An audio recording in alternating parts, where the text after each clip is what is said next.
Всем футбол. Скандал между крыльями Советов и Дмитрием Губерниевым набирает обороты.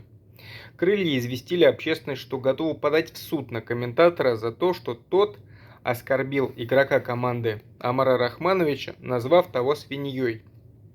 Свиньей Губерниев назвал Рахмановича за якобы неподобающее поведение на футбольном поле. Мы сейчас опустим, насколько компетентен биатлонный комментатор Губерниев в вопросах футбольной морали. Вообще, лично мое субъективное мнение заключается в том, что Губерниев просто великовозрастный дурак. Но, к сожалению, этот великовозрастный дурак имеет очень большие связи, очень влиятельные связи. И именно эти связи, как я думаю, ему позволяют так вольготно себя чувствовать и оскорблять всех.